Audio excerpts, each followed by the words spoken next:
Yo, how's everybody doing today? It's your boy, Airboy. I'm back. I'm doing another FanBoyAaron review, and today I'm going to be taking a look at the new Transformers Voyager class Studio Series Rise of the Beast Battletrap.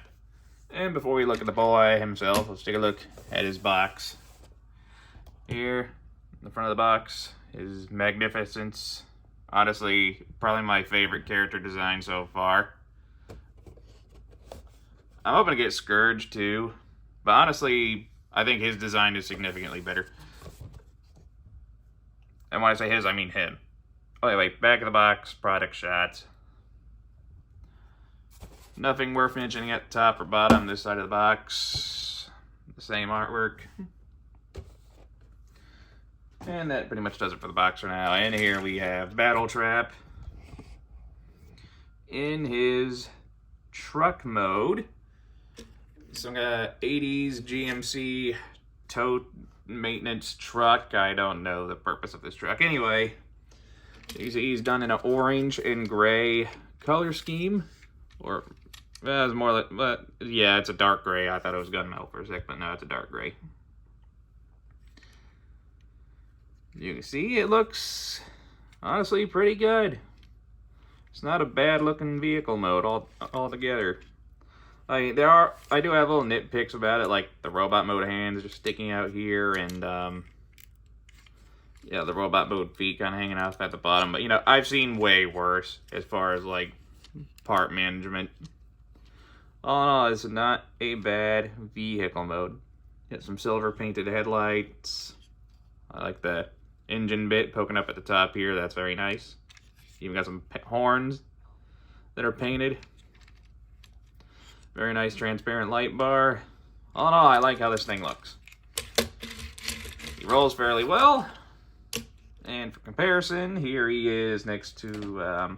I don't have too many Studio Series movie Bumblebee figures or any of the newer Rise of Beast stuff, because not that much is available where I am right now. But just to give you an idea, here he is next to the old The Last Night Barricade. So you can get a sense of how big this guy is. My barricade is dusty as all hell. So you can see how big he is compared to Barricade. And here he is next to the off-road Bumblebee from the Bumblebee movie. And yeah, I actually got the Rise of Beast Bumblebee. It's just I got a friend going over him with a paintbrush right now. But I'll definitely review it when I get it. So that pretty much does it there. Now he comes with one accessory, this wrecking ball. It'd be nice if I can get the camera to focus. There we go. Now, as you can see here, it is very... I dropped it. It is done with a nice silver metallic paint. I like the molded in chains along in the grooves in there. That's a very nice design choice. And there are little pegs all throughout this thing where you can like plug and affect part. Okay, not a whole bunch, but oh, okay, I'm wrong. I guess these aren't affect part plugs. Forget what I just said. It opens up like that. And you can store the wrecking ball on the truck mode. There are two little grooves. Why isn't my camera auto-focusing?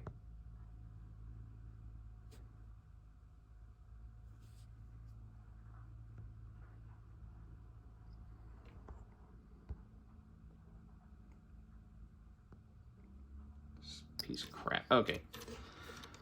I must have missed something wrong. I must have done something wrong in the settings. Anyway, the two little grooves right there meant for the tabs here. On the side of the tow truck hook, you just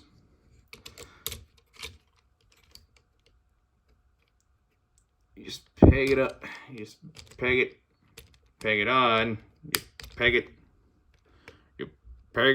on like that, and that's how you store the wrecking ball. That in vehicle mode, if he does like a donut or a slide or something, he can totally knock someone off his ass. Alright, now let's go ahead and transform this guy, shall we? Alright, now the first thing we're going to want to do is raise our camera a little bit. Then after that, I probably should have practiced the transformation a bit more. We're going to want to do that, I guess. Okay. Yeah, you want to pull the legs out, up the side here. Just kind of get them out of the way for a second. We come to the top here and right, get this front end of the truck. Hold on a second. Sorry, I had to deal with something. Anyway, just get the front end of the truck to pop loose like that. There we go. And we just fold that in right there for now. Well, I guess we don't have to do anything with that yet. Take this bit here, split it apart. It just tabs together. Very simple. And we bring it around here. Flip these up. Kind of get them out of the way. Rotate the waist around. And from here, what we're going to want to do is take this part, pull it out, pull the head out, rotate this backstrap piece here of the vehicle, take the light bar, pull them forward like that. Then we take these bits here and rotate them so they're facing forward. There are tabs there and there that plug in the slot holes there into there. Close it all up. Then we take the head, fold it down. It'll just tab into place nice and securely. Then, what do we want to do from here? We want to take the light bars, fold them in like that. I feel like we about have the main torso done. Because we do, okay. Then you just fold the light bars down, like so. Why do I feel like I'm missing something up here at the back? I don't know, we'll get to it when we get to it. Anyway, take these panels here and plug them into place, like so. They'll just pop in nice and securely. Oh, I see. Okay. So there are tabs there. They go into little slot holes on the inside there. It's a little tricky to see, but they're there. And it's meant to hold it in place. Just like that. And the next thing we're going to want to do is come down to the legs. Fold them down all of the way. Take these panels here.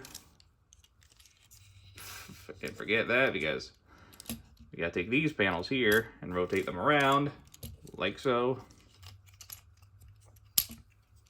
And then we come down here, fold this panel in, fold this panel in, flip up the feet.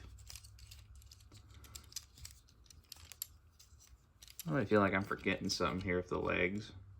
I'm pretty sure I'm not, but I can't help but think I am.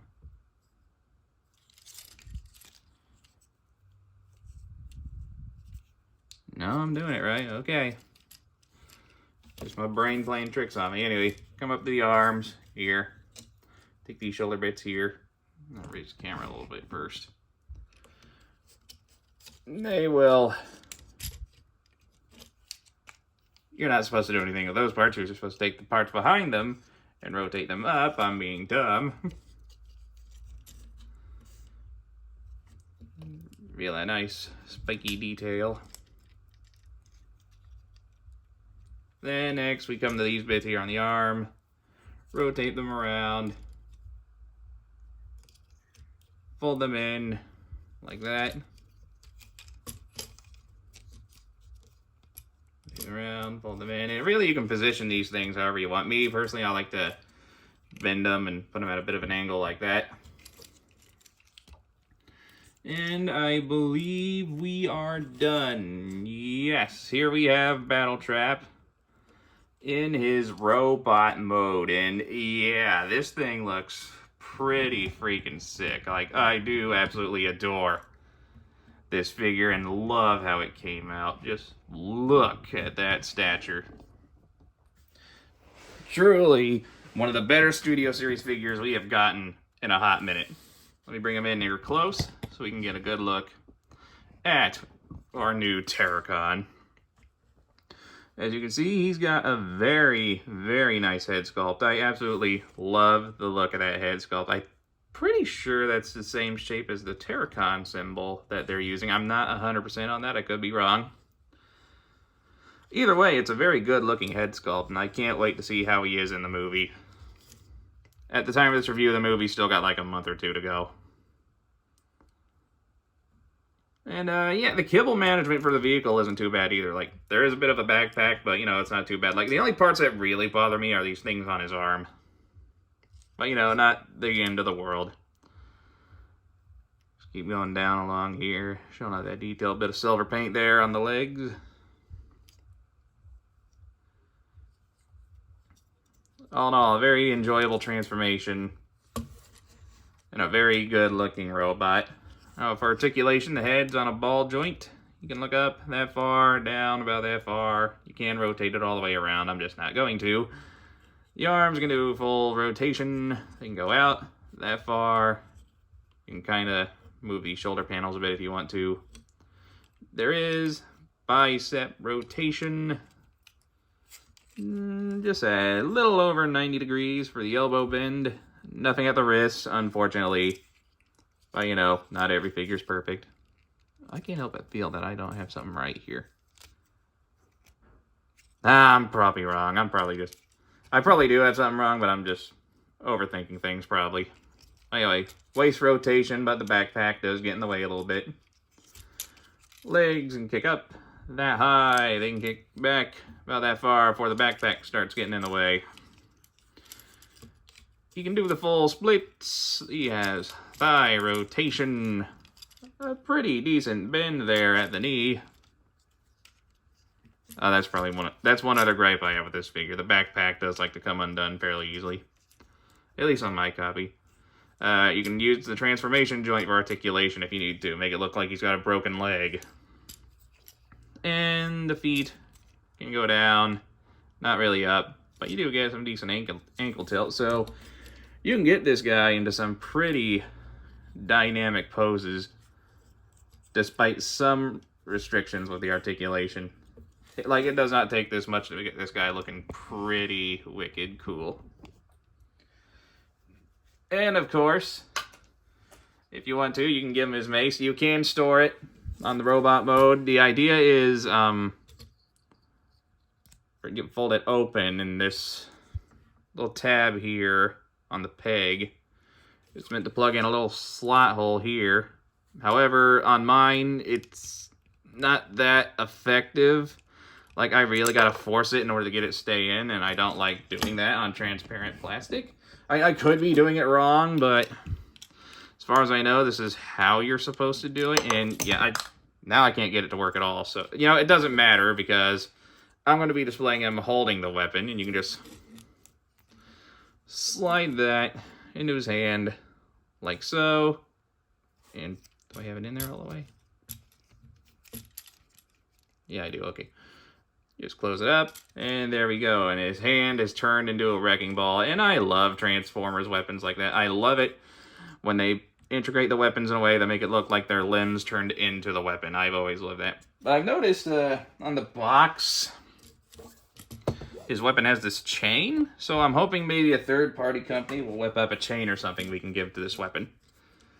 And one more thing about the instructions in the box. They tell you can take these things and fold them out straight, and they are also weapons. I think they're meant to be like guns, but that does not look like guns. So again, I'm hoping a third-party company like DNA Designs will make new parts for these that more resemble guns, because those don't look like guns, and I think they're supposed to be guns.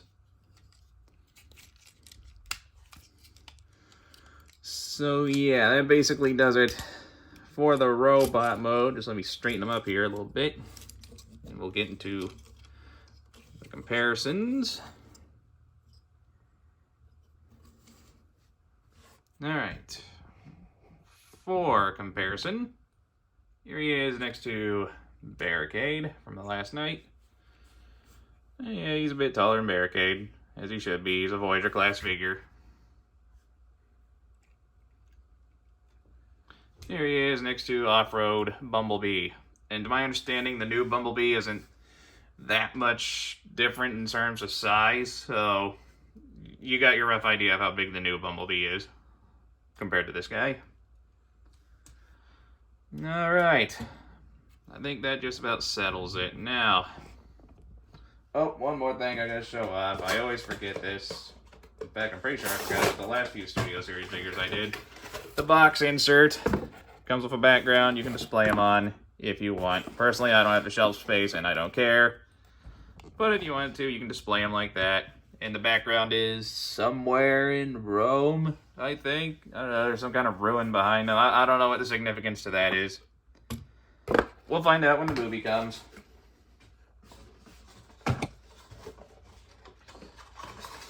Well, I'm having some time with the box insert. Okay. Now, as he stands, he is approximately... Where the fuck is my tape measure? Oh. Just a hair under 6.5 inches. And at the time of release, he's going for about $30 to $40. And he is most certainly worth that price. I believe he is available on Hasbro Pulse now, and after tax and shipping, it's like, I don't know, $50. But even then, I still think he's easily worth at least $50.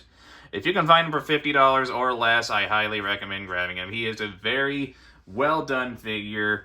Like, my only gripes are, you know, the backpack not always staying where it should be, and the things on his arms not looking like guns. Otherwise, he is a very beautifully done, magnificent looking figure, and I do recommend trying to find one for yourself. And I'm certainly going to try to get a hold of some of the other Rise of Beast figures. I definitely want to get a hold of Scourge. Despite the issues people have been having with him, I want to get Wheeljack. I'm on the fence about Optimus, mainly due to the lack of paint. And, yeah, I'll wait and see what other characters are coming out for the movie. Anyway, this has been the Transformers Studio Series Voyager Class Battletrap. If you enjoyed this review, hit that like button, leave a nice comment, enjoy the rest of your day, and I will catch you all in the next video. Bye-bye.